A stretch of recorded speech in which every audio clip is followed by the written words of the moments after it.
Hello chess fans, it's Wednesday, November 16th. This is Sean from the E5 Outpost, a segment for adult chess improvers who want to keep aware of some of the latest ideas and events in the chess world.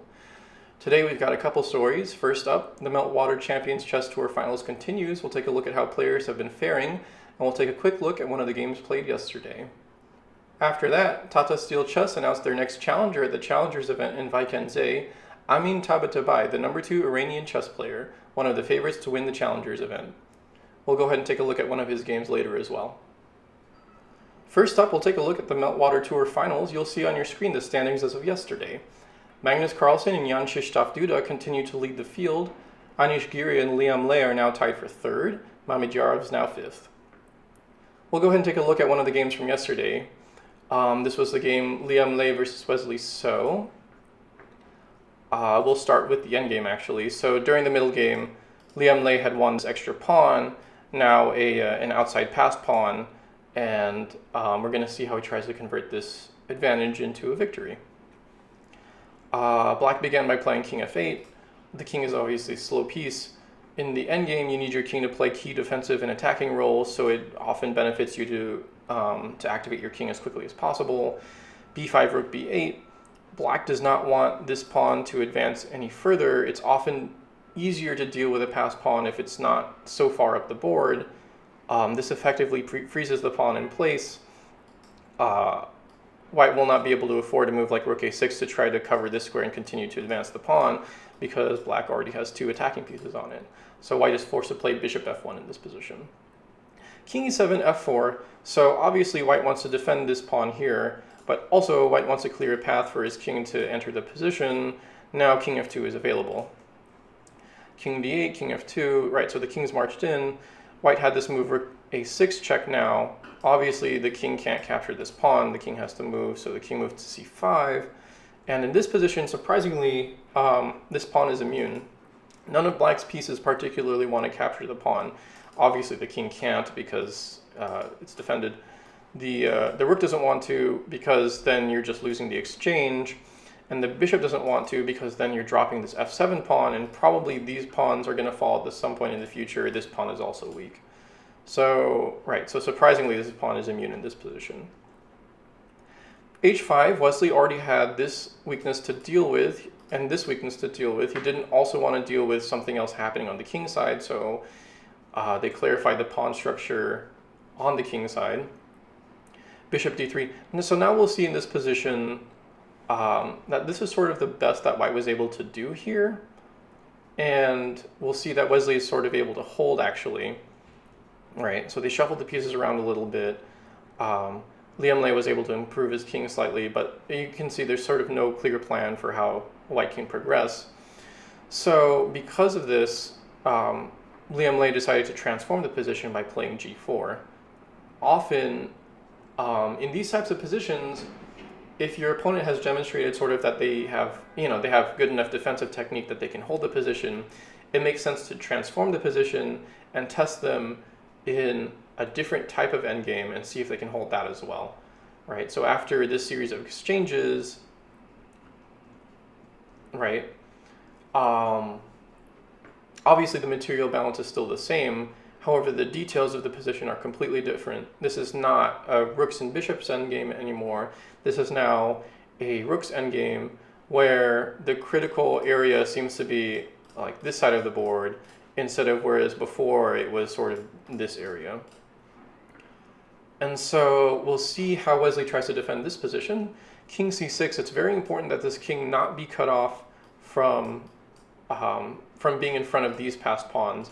If the king is cut off from these passed pawns, it's pretty well known that, that white will have an easy time converting. King e3, rook d8. So surprisingly, this is the losing move. It makes sense because black wants to, once again, make sure that his king doesn't get cut off on the d file. However, this is not the correct configuration of pieces. Black needs to defend this pawn with this rook, while this king needs to continue defending the d7 square. If you try the other configuration of pieces where the king is defending this pawn and the rook is defending d7, we'll see sort of what happens. Rook e7, king d5, right, so you can't drop this pawn, otherwise you're just losing.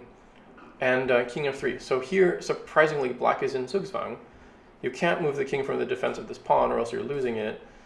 Your rook actually has nowhere on the d-file to go, and after a move like rook g8, which is the only other move in this, rook moves are the only other moves in this position, white actually gets rook d7 check followed by rook c6.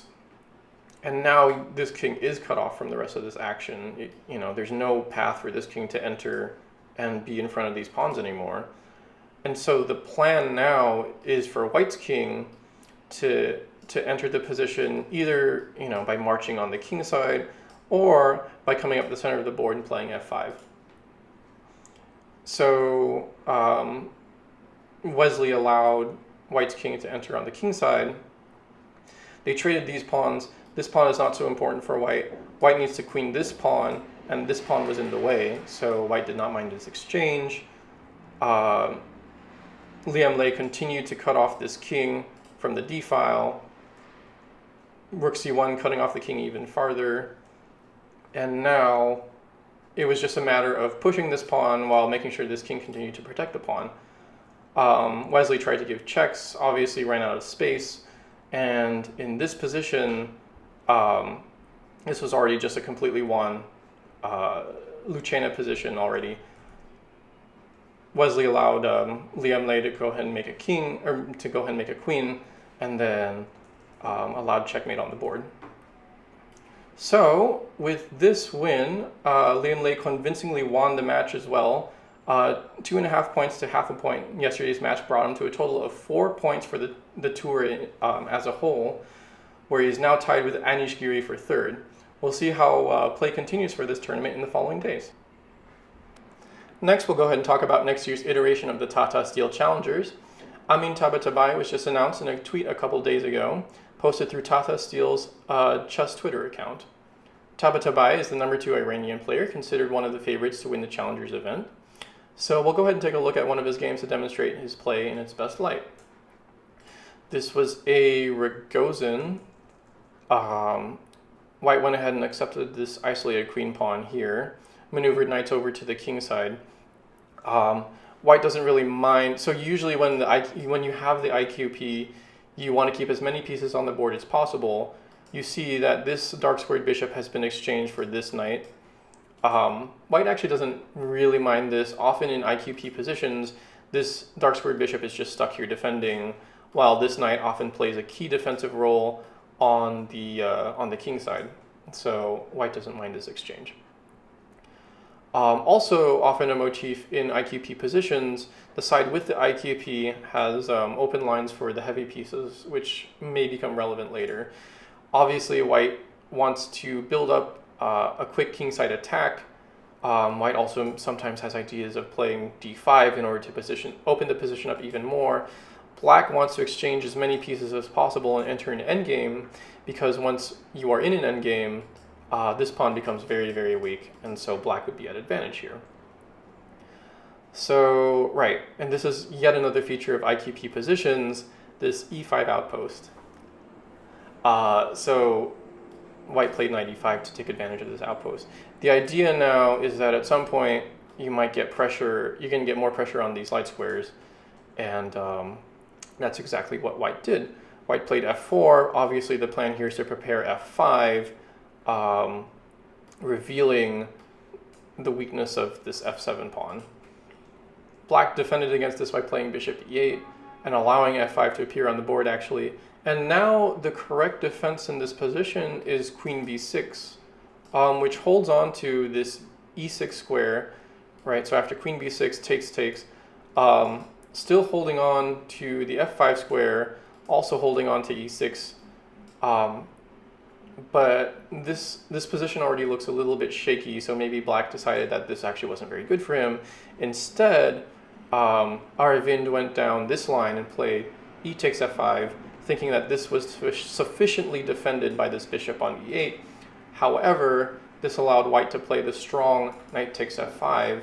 Obviously now nothing was defending the f5 square, so white was able to put all minor pieces in very aggressive positions.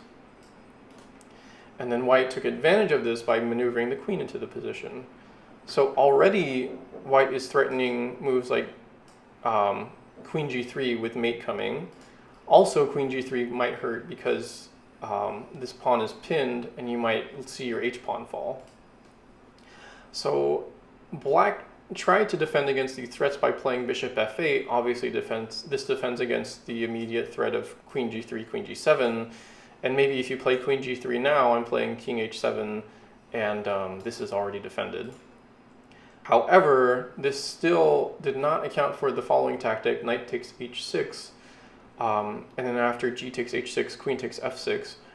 Obviously, not only was white up a pawn now, and not only was black's king side completely weak, white now had tremendous pressure on this f7 square, and white had the resources to continue bringing pieces to bear down on f7.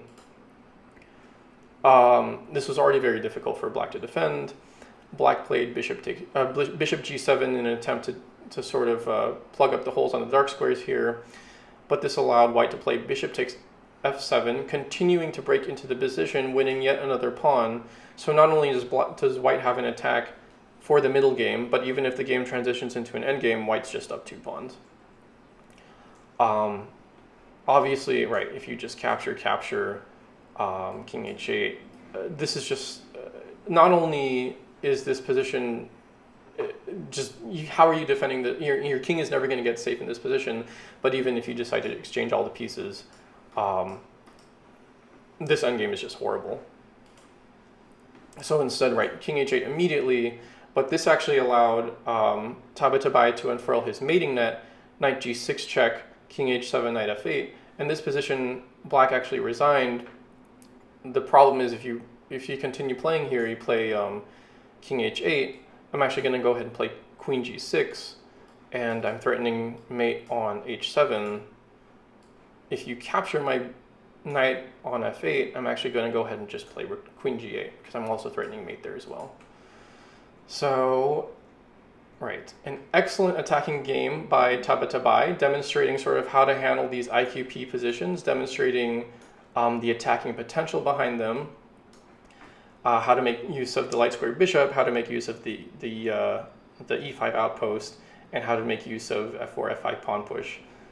Great game. We hope that Tabatabaei will show us something like this at next year's Tata Steel Challengers event.